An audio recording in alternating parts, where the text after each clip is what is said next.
Welcome to the Immigrant's Path, showcasing the successes, challenges, and the many paths to America. Brought to you by Sarraf Gentile LLP, a New York-based law firm representing individuals nationwide on immigration and other complex litigation matters. Hey guys, today's episode is, my guest is Onur Gungor. He is the founder and CEO of Allegory Insurance. I think you're gonna see through this episode what a brilliant company Allegory is. It's such a great idea that Onur is going forward with, and you could see just he's a brilliant guy. One of the things I took away from this episode is Onur is based in Toronto. He's immigrated from Turkey to Canada, and I really hate to see people that smart and with that great of an idea in Canada and not in the US. So I hope this is kind of an inspiration for some people to see how important it is to have our immigration policies in the US be welcoming and inviting to really smart entrepreneurs with great ideas. I have no doubt that Onur is going to be successful, and just love to see people like him have that success here. So hope you guys enjoy. Thanks. Hi everybody, welcome to the Immigrant's Path podcast. Today's guest is Onur Gungor. He's the CEO and founder of Allegory Insurance. Welcome to the podcast. Welcome. Thank you. I've been looking forward to doing this one. So, the audience obviously doesn't know that, but we've spoken before. So I've had a chance to learn about your business a bit from you before this call, and I really thought it was very interesting. So I'm really excited to have you as a guest to go into that in a little more detail. So thank you. Thanks for joining. Thank you. Likewise. So first, I'd like to just introduce you a bit as to who you are before we go into the business. So, where are you originally from? What's your background? Well, I was born and raised in Turkey, Ankara, the capital city of Turkey. My childhood, basically, I spent my childhood in Ankara for almost 13 years. Then I went to Izmir for high school. Then I came back to Ankara for university and started working in the insurance industry. And it was 2011 when I started my career in insurance. After that, I spent quite time in Turkey, in Europe, several countries, and 5.5 years ago, I moved to Canada to start an insurance company. Did you, was your training in school as an actuary? Yes, that's correct. Okay. That was my university degree. Okay. So you had a university degree in actuarial sciences, I guess it's called, right? That's correct. And now after that, you also need to take a bunch of examinations to get the license. So I'm a registered actuary in Turkey and also in the UK. Yeah, actuary is tough stuff. You have to be pretty good at math to be an actuary, from what I understand. So was math something that you always had an aptitude in? Is that what drew you to actuarial sciences? Exactly. I mean, initially, maybe before that, I can briefly talk about how the university system works in Turkey. Sure. So after you graduate from high school, you need to take a university examination that more or less closer to 2 million people will take the same examination. And after you get your degree, the government basically gives you a bunch of options, I think up to 20. So you basically start writing, okay, I want to study this in that university. So you just make your selections. And after a month or so, then you get your result. So at that time, I really wanted to study mathematics or statistics because that's what I was really into. But at the time, one of my teachers told me that, well, there's this interesting area called actuarial science. So maybe you should better, check this out. And that was my only option at the time. So I was like, if I want to study something, if I want to do something, so let's be it an actuarial science and let's become an actuary, because otherwise, if I made a second option, and if that happened at the time, there was a slight chance, that I might not be as happy as I am today. And so if you look back to then, before you started your career, was being an entrepreneur something that was in your thoughts back then, or is that something that kind of came to you later on? I think it came to a little later on, maybe in 2013, 2014, because also from my high school perspective, I had quite a different career path because I studied in military high school. So technically, I spent my 5 years in military of Turkish Army. But then around 2006 and 2007, things were not going pretty well in terms of politics and army-wise. So I decided to change my career. So that was a quite a change. Right. That's why I always had that idea that I'm going to be a fighter jet pilot. So that basically was my goal when I was a child. But then the math was also something interesting me. Then I became an actuary, and then the entrepreneurship seemed to be more intriguing at the time. So that's also one of the reasons why I wanted to move to Canada. I know that you're currently based in Canada, in Toronto. Did you go directly from Turkey to Canada, or were there some stops in between? It was, to be honest, for me especially, it was a quite smooth transition because I was working for a Dutch company in Turkey. So I was going back and forth in Istanbul and Amsterdam at the time. And in 2015, 2016, they had this idea to start an insurance company in Canada. And they basically invited me to become one of the founding employees. So it was a quick decision, to be honest, because they really wanted me to answer them in a week. So it's like, okay, let's do this. Canada is not something close to Turkey, almost like 8,000 kilometers away. It was a tough decision, but I think it's one of my best decisions. Yeah, weather's a little different, I assume, right? It is. All right. So you had a job working for an insurance company in Canada, in Toronto. Were you doing actuarial work there or something else?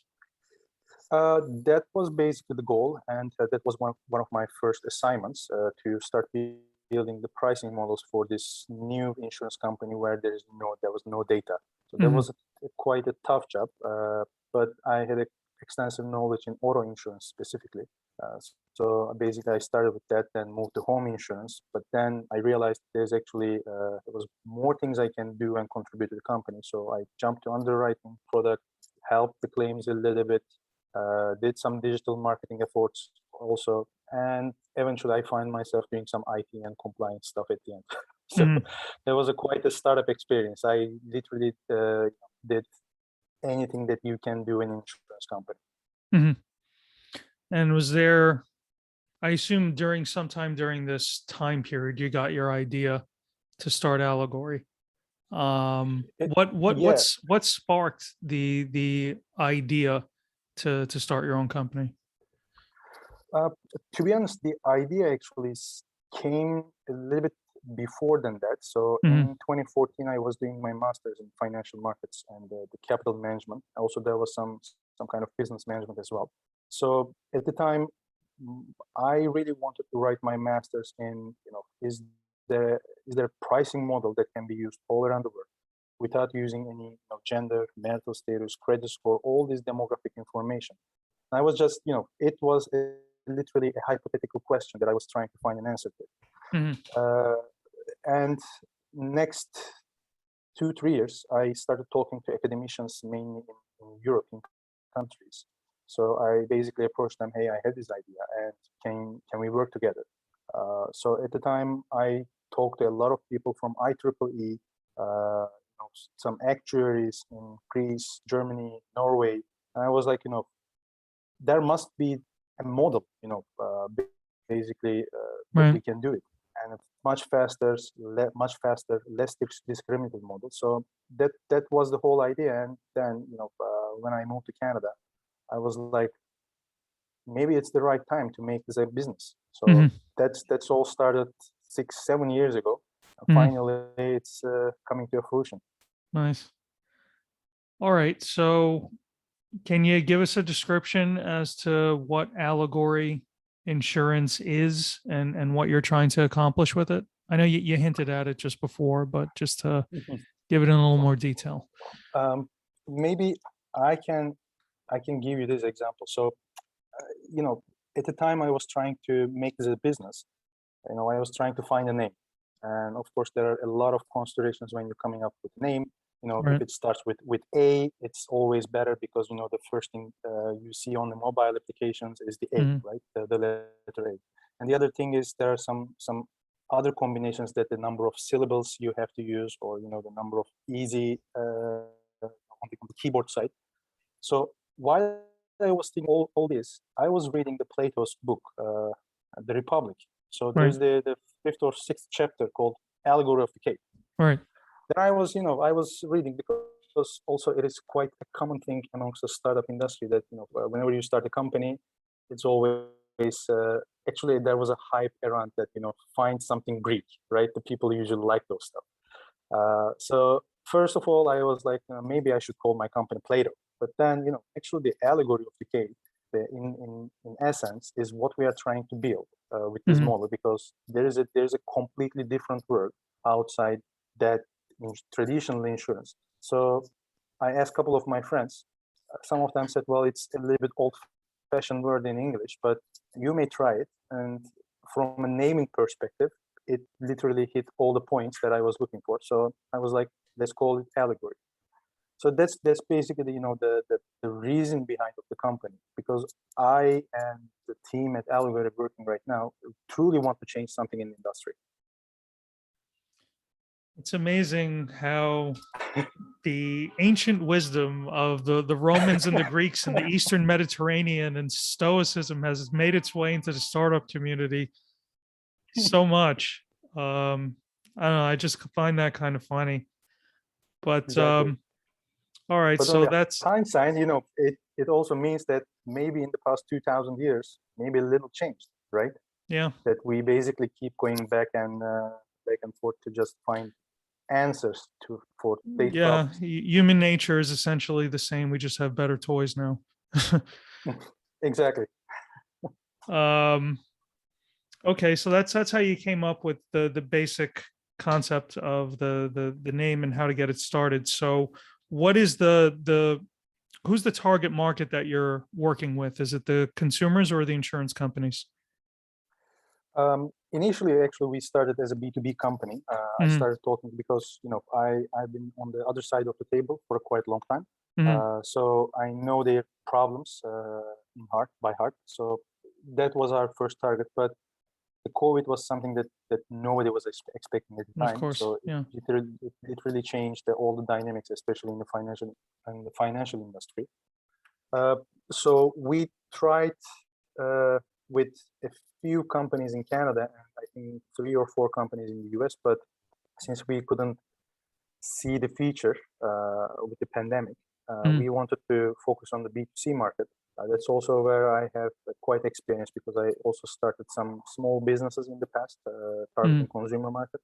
So I know the dynamics well. I can understand, I can solve the problems of consumers. So that's basically our initial target market on a macro level. But specifically, there is also some part that I am trying to solve my very own problem, because when I first moved to Canada, I wanted to get a car and also a car insurance. But the problem was the car itself was $5,000, but the insurance was $7,000 for a year. That Wow. was outrageous. Yeah. So it didn't make any sense, because at the time I moved to Canada, I had already had my license for 7-8 years. I had no accidents in the past, but it was a fresh time for me. So I'm starting from the beginning. And that's also one of the reasons why I wanted to start Allegory, because there's an easy and fast way to understand the risk. That's why the initial target market is people between 20 to 35 years old, including immigrants like myself.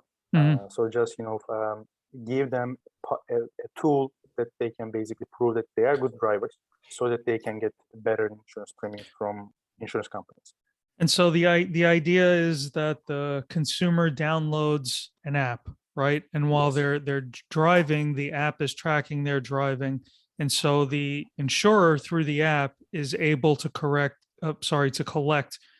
real driving data, as opposed to demographic data that's supposed to approximate a risk. But if they have their real driving data, they have a much more accurate gauge of the risk level of the driver. And so assuming that the driver is a safe driver, this is going to inure to their benefit because they should be able to get a lower premium now that the insurance company has a better read on the risk. Exactly. But the other positive thing about for the consumers is we are not sharing their private information. Correct. So we collect and process location data because we need to use that to understand and calculate speed, for example, Right. or the contextual risk data. But what we do is we are not sharing that data with insurance companies because at the end of the day, insurance doesn't need to know where I drive. They only need to know if this is a good risk or bad risk. Right. So if the consumer basically explicitly consents to this, then we only share a driving score, which doesn't tell anything about consumer. So that's basically Is the information sold to advertisers? No. Okay, so then, yeah, so that addresses some of the privacy concerns that people would have. Exactly. And it seems because like also in our market research, because we wanted to build the product by consulting the consumer, right? At the end of the day, they are the user, they are the consumer. Mhm. So one of the concerns was the privacy, and I mean, at the very beginning of the company, we said we are not a data selling company. We just want to provide the benefit and value. That's also a specific section on our website on the homepage that we show clearly that we are not here to sell your data, or we are not here to sell your location data to advertise, because and then that's on not my business. the insurer side, they're getting a more accurate view of the risk of the driver. So instead of depending on a very kind of approximate risk level by using demographics, they're getting something very specific to build a premium off of. So they're able just to kind of match up their risk and premium much better because of this. Exactly. And it seems to me like, does the product also give feedback to the driver as to, so let's say I'm using the app, it tracks my driving for the day. Mm-hmm. Does it give any feedback as to points where, well, maybe you'd want to consider driving slower in these junctions, or, some feedback that could make me be more mindful of high risk activity that I'm engaging in as a driver that I may not be aware of that I'm engaging in? Absolutely. So, after we collect location data during the trip, also we are not collecting any data if you're not driving. So basically, the app only wakes up whenever we detect any vehicular movement. So that's basically another privacy feature that we have implemented. So after basically we process this data, we make a map matching. So the first thing we do is we show the entire route on a map that is only seeable can be seen by the user. Then we show on this dynamic map that where the risks are occurred. So for example, if they were distracted, if they use their mobile phone, then we show that in this area you were distracted. If they are taking a short corner pretty fast at high speed, then we also show it on the map with different severities. For example, we have low, medium, and high severities that we clearly show, because we also saw that from our consumer feedback that they know they have done something wrong while they drive, but they just don't know what it is. So, for example, one of the most common example is if you are taking a turn, you shouldn't feel that turn. But if you slightly move to the right, or you can also observe the passenger. If that happened, then it means that your cornering needs to be improved. So we specifically show that on the map, so that the next time the user takes the same route, they can be a little bit or more mindful about their driving. So this is basically the active feedback we are giving. But also what we are going to implement is by using historical accident data. If they are taking a frequent route, we will also show that on the map that they need to be more alert if they are using that route, because there are some solutions in the market that tells consumer that if you take that route instead of your your regular one, you will be less exposed to risk. But again, that's not my business, because the best route is always the route right? So we also don't want to change people's daily driving habits, because at the end of the day, they are spending gas money. So safety Right. first, but also we can improve with the available data. It's really interesting because in addition to providing a more accurate picture of the risk, you also influence the risk level in a positive way, because what you're describing, there's some feedback that a driver can learn what they're doing, but also I guess there's a financial incentive now for the driver to Exactly. drive in a way that minimizes risk. Because if I'm using the app and I know my driving is being tracked, I have an incentive now to make sure that I'm doing everything correctly because I want to get the best premium possible. So not only does it save money, but ideally it should also result in less accidents. Absolutely. And there was a funny example of that. So when we first built the beta application, I asked one of my friends to use the app and basically test the app. And the second day he called me and he literally told me that your app sucks. I said, why? Because it doesn't work. It tells me that I'm a bad driver. I said, well, keep using, just, keep following the That can't be advices, right. because we are not, just keep using the application. And because we are also showing a coaching on the application. So that's why we call it, your personalized risk advisor. Right. Just keep following the advices we make on the app. And again, I'm not kidding. 20 days later, he said, well, I literally discovered that I was a bad driver. Mhm. And when we look at his data, it was crystal clear that his risk level improved by 50%, which means that his accident probability also reduced by 50%. And in financial terms, technically speaking, his premium should also reduce by 50% because he's not a risky driver.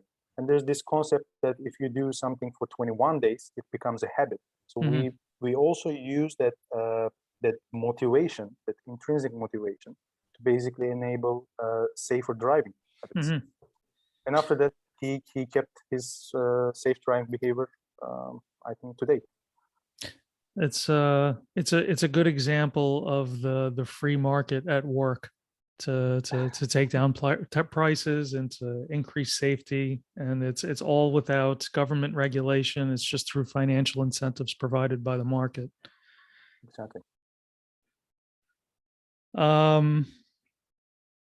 So how many users do you have now? Last I checked, you had numbers in the thousands at this point, right? Exactly. So we basically this is I can say this is the Allegory version 3.0, because again, one of our bad luck was just start before the COVID. So 2020 we couldn't do much because nobody drove, and that's also another problem we are trying to solve, because people also realized that they kept paying something that they don't use or they didn't use. So usage-based insurance is also an integral part of the platform. But with this new version, we started our private beta in mid-August. We also collected quite a few thousands of people through our join waitlist. So some of the users right now from that waitlist part, and some of the users are coming from the production app that we launched in mid-October. So right now, I think we have 1,050 or 60 users, and more or less 30-35% daily active users. And what kind of savings on premium are some of these users seeing? So we haven't introduced the premium part because our initial target is, let's make you a better driver. Let's help you prevent accidents for you and your family. So we are more focusing on the social and the community aspect at the moment, because ultimately the reducing someone's accident risk individually doesn't help to anyone, because insurance at the end of the day is law of large numbers. Right. So to be able to basically provide a better and solid financial model, so we basically want to get more users as possible. It's not only for you, also for your friends and family. That's basically what we are focusing on. But right now, it is on pipeline that in 6 to 12 months, we will start also introducing our insurance model as well.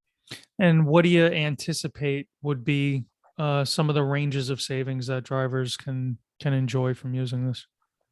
The initial part is we are going to work with a couple of insurance companies that they have already shown interest. So it really depends on them. But our advised discount level is on average 20 to 25%. Wow.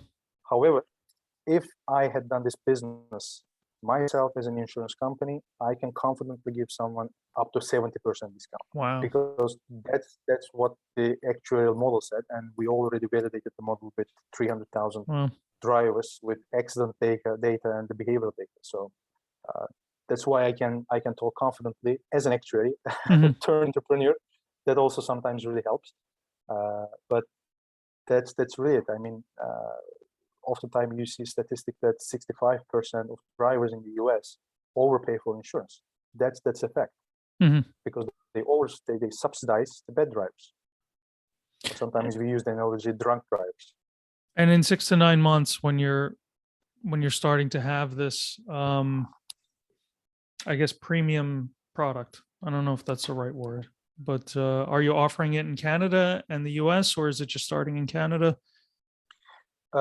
So right now the app can be used by anyone in Canada and US because that's also another benefit that our app is geography agnostic. We also have some users in Turkey as well because I have a lot of connections there. Right. So it literally works everywhere. But from a business wise, our initial go to market is Canada, and also we are talking to a few US insurers, either as on a broker level or as an MGA capacity. So we will see. We are still finalizing those deals. And how long have you been in business now? It's been 2 years. 2 years. 1.5 years minus COVID. So what's been harder than you thought it'd be over the past 2 years, aside from COVID? Definitely,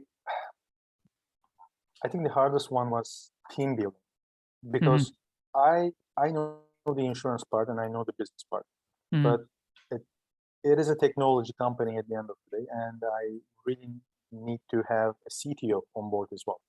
So finding a CTO, especially as an immigrant, because you hadn't gone to the university and you don't have any history in that country, and most of the times when you look at startups, most formations come through either a high school friendship or university friendship that you already know each other for quite a long time. But I didn't have that, so I had to build everything from scratch, and including my friendships. So that was basically the difficult part, because it is really hard. I mean, finding a co-founder is like finding your partner. It's like marriage. So that was the difficult part. But aside from that, building a mobile application using the telematics and combining it with insurance. So there is like an engineering part, and there's also an insurance part. That was also difficult. I think I kind of maybe underestimated the complexity of that. Again, I haven't done this before, so I was like, it should be easy because I know how to use data, I know how to handle data. But when it comes to implementing such stuff in backend, so the story is completely different. So the issue with the team building, to me, sounds like an issue that a lot of immigrants to the U.S. and Canada, if they're entrepreneurs, they're going to share that issue, because their network, a lot of their network is going to be elsewhere. It's going to be where they came from.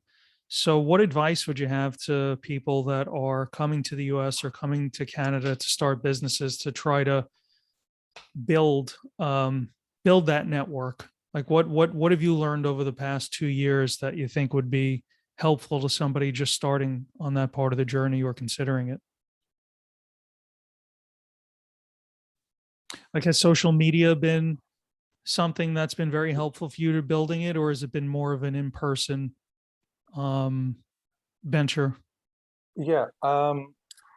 So social media is definitely helpful, and I actually found my CTO who recently departed quite on the good terms, because he wanted to change his life goals. But the interesting part was I found him on a social media or a Tinder like application that is focusing on the startups.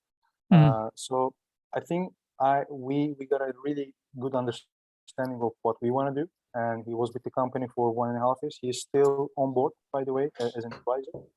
So that was, I think, my luck, that finding him. But thinking about my current level now, I would have started building communities way earlier, especially by using Twitter, for example. It's a powerful tool. You can literally find anyone, matching with the same minds. So I would definitely, suggesting to start building a community and friendship as early as possible, because before starting a venture. And same thing also applies to the B2C companies. And again, one thing I did at my my initial time, that let's build the product, then the people are going to find us. But as soon as I learned that it's not entirely true, so first I started to build the customers or the consumers or the users. Then I started improving the product. So that's also the second biggest learning I have had over the past 3 years. And so what have been the most valuable skills that you brought to your business if you look back over the last 2 years? Would it be your actuarial skills, or was it something else? I think it was the actuarial skills and the insurance knowledge, because it definitely makes it way easier for me to talk to insurance companies, because we can talk the same language. Right. On the other hand, I met a lot of founders in insurtech who don't have any insurance background, so they are always struggling with that, because insurance industry has a completely different dynamics than other B2B. So B2B sales cycles, for example, is always long, but when it comes to insurance, just double it. That's just the nature. So I knew it when I started, because I was on the other side of the table for a quite long time. So that was quite helpful. And also, when you speak someone from an insurance company, and when you tell them that I was an actuary and I am an actuary, so that definitely changed the conversation, because then they also feel comfortable that whenever they share their problems, they know that I will understand that. So I think that was the biggest asset for me. But other than that, also, I'm not a developer, but I'm quite interested in data science. That's also part of being an actuary.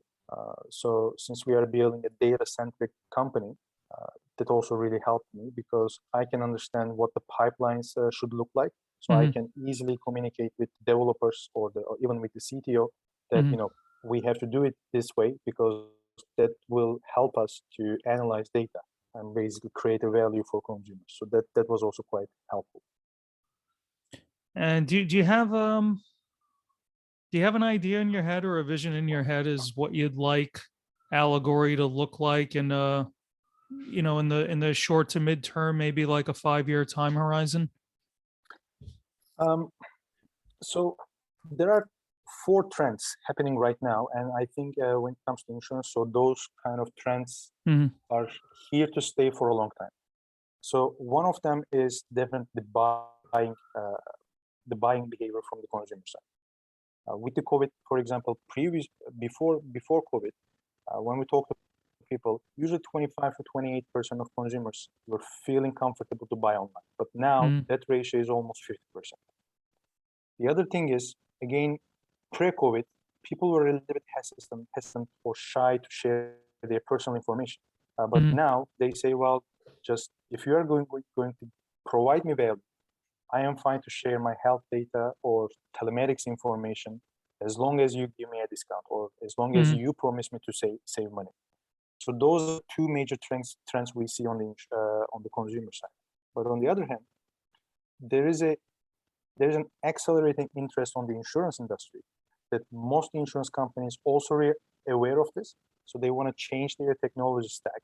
They want to bring more startups to their ecosystem, but it is expensive for them. So in many instances, both in Canada and the US, whenever an insurance company wants to undergo a technology transformation, they need to spend more than $100 million over a 5 years of period. And Right. at the end of that, there is no certainty if it's going to be successful or not. This is just to say the industry's realities. So they're also looking for ways to improve this, technology adoption. So by combining all this experience, we are probably in 5 years' time. What I see for Allegory is definitely helping both sides of the business, because we already built the technology way cheaper because we are startup. But on the other hand, we also build a quite compelling business for quite compelling product for consumers. So we can basically meet both parties in the same platform that basically everyone wins. It is basically the core of the Allegory, and that's where I see we are going right now. And there's a network effect with this, I guess, in the sense that the more users you get, the more insurance companies would be interested. The more insurance companies are interested, the more users would be interested, and it's just kind of a virtuous cycle once it gets going. Absolutely, because again, one of the things that we are not really thinking about being a full stack insurance company is because you buy an insurance and you cannot refer to it anyone, right? Because your renewal date is completely different than your friend's renewal date. So even if you refer, it doesn't make any sense, because maybe I still have 6 months, and nobody's just going to go to the insurance company, hey, I still have 6 months, but let's cancel the policy because my friend referred to his company. So to be honest, I never seen that. That's also one of the challenges, and that's also one of the core reasons why the acquisition cost in insurance industry is like $400 to $700. And even in some instances, in some insurtechs, we see this like $3,000. That's insane. Like, you don't make $3,000, but you spend that amount of money just to acquire one customer. Right. This is not sustainable. So I think one of the key part, especially in our business, is that we are not trying to sell insurance for you. We are basically trying to help you to prevent accidents. So you can invite your friends, you can invite your family. If you have a teen driver, for example, we are not giving you to track your teens. That's again not outside of our territory, but you can actually track the improvement of your kids in terms of driving behavior. So you can also make sure that they are staying safe. So we basically build a completely different value separately from insurance, and I think there is also a huge network effect that we already see. Like, we are receiving feedback from current users, and they say, well, this definitely gives something to me, and I want to recommend it to my friend. One of the other reasons I was looking forward to this interview is because you're the first person that I'm talking to for the podcast that's based in Canada. Everybody else I've been speaking to is in the US. So, I mean, I guess from the perspective of an entrepreneur, how would you describe the entrepreneurial environment in Canada, and in Canada versus the US, let's say? So I think I should give an honest answer to this, because when I was in Turkey, to me, or I think for most Turkish people, there is a little difference between Canada and US, because they're all in North America. So, and to be honest, when I was first landing in Toronto, I was expecting to see something that I had seen in Hollywood movies. That was the idea. It's a great market. You can basically do anything. It is still like that, but when it comes to entrepreneurship, it is really conservative compared to US. This is also something I can see in the VC or the investment industry, investment part, because most of times whenever I talk to a Canadian VC, their requirement is way tougher than the US. But when I talk to US investors, they think, oh, it's Canada. It's just a small town north of US. So if you sell everyone, it is just 35 million people. So this is basically the problem. This is the reality. And to be honest, if I were the investor, I would think the same, because I know the total addressable market, right? So at some point, this is also a chicken and egg problem for Canada, because at some point you build a business in Canada with maybe a little bit cheaper than the US, but eventually you have to move to the US because that's where the market is. Mhm. So hopefully the government is going to contribute the development of this over the couple of years. But this is basically my observation. So it's definitely conservative than the US market. And do you think is that based off culture, or is it based off a legal framework that exists there? I mean, what do you think is the root of that? It is a combination of both, I guess. Mhm. Especially, speaking of insurance, because I had dealt with the regulators as well, both for my previous company and my current company. So, for example, if I want to start an insurance company in Canada, by regulation, they ask you need to put 5 million Canadian dollars as an initial capital. Mhm. For an insurance company, that's reasonable, but compared to US, it is like 2.5 times higher. For Mhm. example, in Wow. a few states, you can just start an insurance company by $1.5 or $2 million. Mhm. So this is one. But when you start talking more about your business with Canadian regulators, then there is a business case part, which basically they require some certain capital requirements. So Mhm. then they ask you, what are your goals in Canada? So how big you want to get? And depending on the business case, they ask you 300% capital requirement based on the business case. Mhm. So for example, in mine, we calculate something around 60 to 70 million dollars additional capital requirement that Mhm. we need to put upfront that we cannot touch for 3 years. So this is a problem because I cannot sell this business to any investors that, Mhm. hey, you know what, I need $80 million to just start an insurance company in Canada, and my Mhm. customer base is just 10 million people. So the total addressable market is 10 million people. Mhm. Even if I acquire everyone, maybe you can get some return. So it's tough. So the regulation is definitely a barrier to entry, especially for financial industry. I think this needs to be improved. And I guess on the flip side, though, you alluded to the costs, and one of the advantages of Canada, I guess, could be that you're able to prove concept cheaper. So if It's if true. if you're able to show that something works on a pool of 10 million, presumably it'd work with a pool of 50 or 100, right? So you're able to do that at a lower cost. Maybe getting the capital may be more difficult there, but it's a lower amount of money, I'd imagine you would need to do it. Right. Um, But have you? I Yeah, can also understand from the regulatory perspective because at the end of the day, they want to protect consumers. yeah, of Uh, course. so there must be a reason for that, but they should make it more easier for startups Right. if they really want to prosper the country. So they have to make it easier for startups, especially in financial industries. How's the cultural adjustment been for you moving from Turkey to Toronto? Um, I think Anything? especially Yeah, good. Sorry. please go ahead. I Um, was going to uh, say, is there anything that's been like particularly surprising since you moved, either positively or negatively? um, it's definitely different than European culture. Hmm. But to me, getting a climate with Canadian culture was somewhat easier compared to my other Turkish people I met in Canada, because I already lived in Europe. Like I already lived in other countries Hmm. in the past. Of course, they're not similar, but I have a background in Poland. I lived there for a year.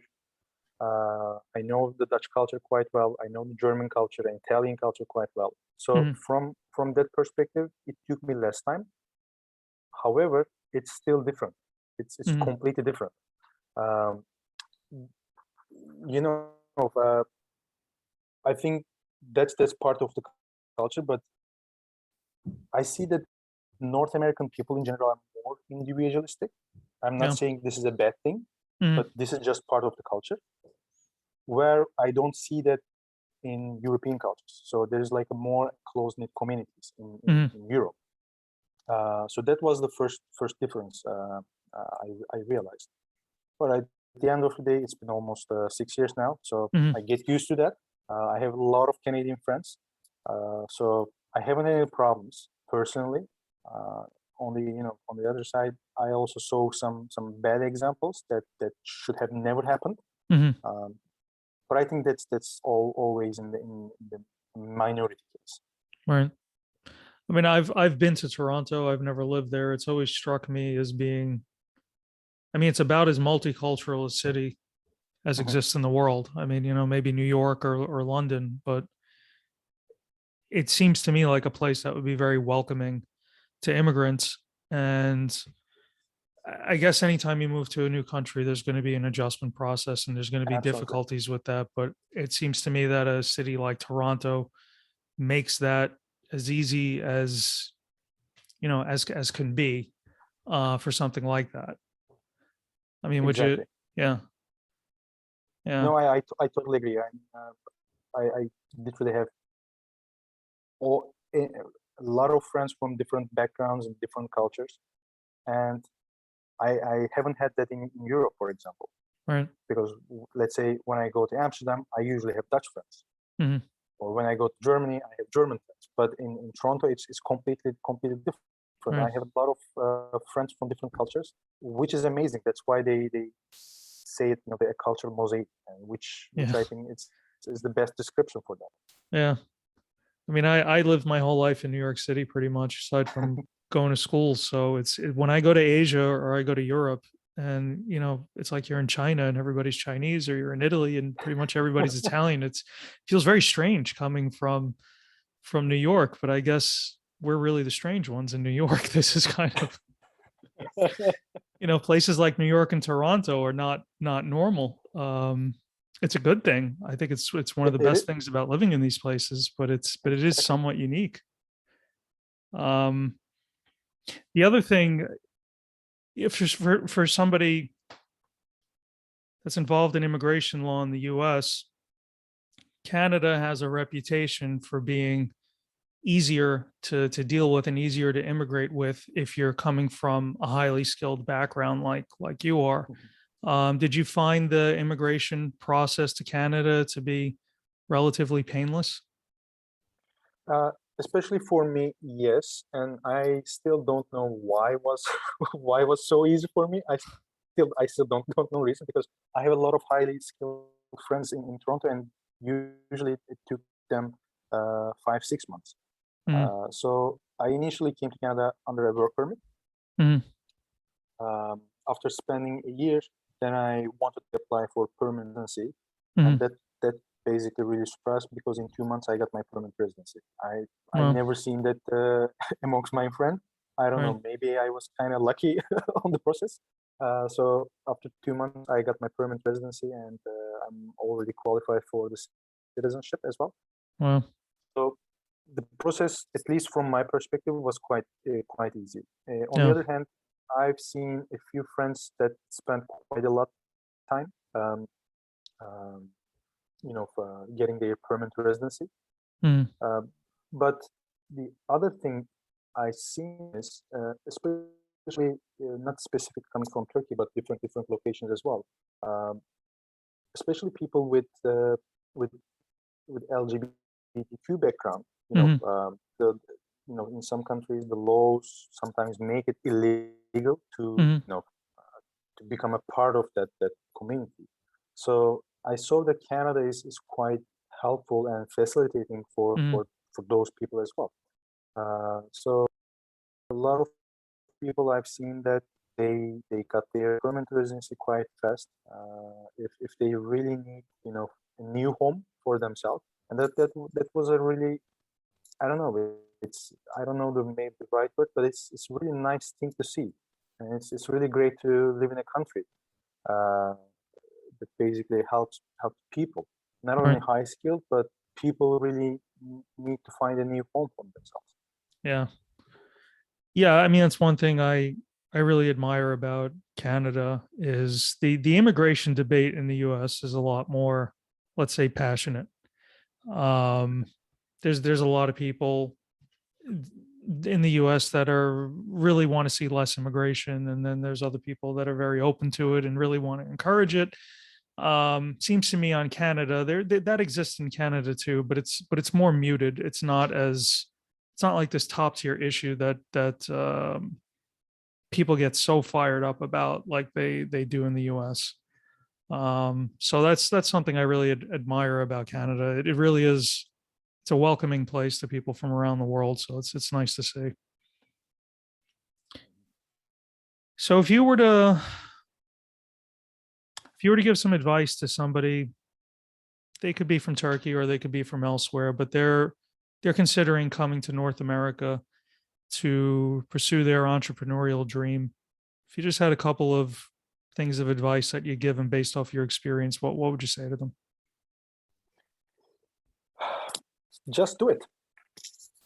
It's simple. I mean, it took me so many years to have this mindset because I always thought that, can I do this? Mhm. Maybe I spent like 5 years to just think about or trying to find an answer. Well, what happens if things go wrong, or what? I mean, just do it. If you don't do it, you will never know.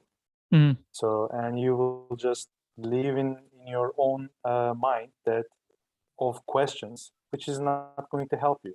Mhm. And especially from an entrepreneurial side, these countries like Canada and US are accommodating for it's core in the country, right? It's core in the system. So you just need to build new stuff, and both countries are basically helping people, especially in the US. I think there's this new regulation that really helps immigrants to basically, if they can, find investors. It really accelerates the process of getting a green card. If I'm not mistaken, please correct. Same thing also happens applies to Canada. So the government is quite subsidizing and supporting new entrepreneurs, both in Canada or people who wish to come to Canada. So instead of thinking, just do it. Just start today. Mhm. That's good advice. Is there anything I haven't asked that you'd like to share with the audience before we go? Anything we haven't gone over? I think I think I talked too much, and for now, looking back, this was my first podcast ever, Yeah. and Well, you did awesome. I think I did good. I think so Just too. knock on wood. So everything went well. I mean, the questions were amazing, and hopefully, maybe someone is going to listen to this podcast and maybe will decide to change their future. If I I can, really appreciate that. I'm really happy you did this. Just one more question before we oh go. please. If somebody wants to learn more about you or about Allegory, where would you send them? Do you have a website that you'd send them to, or any social media handles? Of course. So again, my name is Onur Gungor, Onur Gungor. So they can find me on LinkedIn. They can reach me. I'm accessible 24/7. Our website is allegory.com, with the same handle on Twitter, Facebook, and Instagram as well. So we are a quite accessible company. They can direct me any questions, any concerns, and also if they want to download the app, they can also go to Apple App Store or the Google Play Store. Just type Allegory app, and you're gonna find us. All right. I really appreciate it, and I encourage people to reach out. So thank you. I really appreciate you taking the time. It's been a great episode. Thanks. Likewise. Thank you.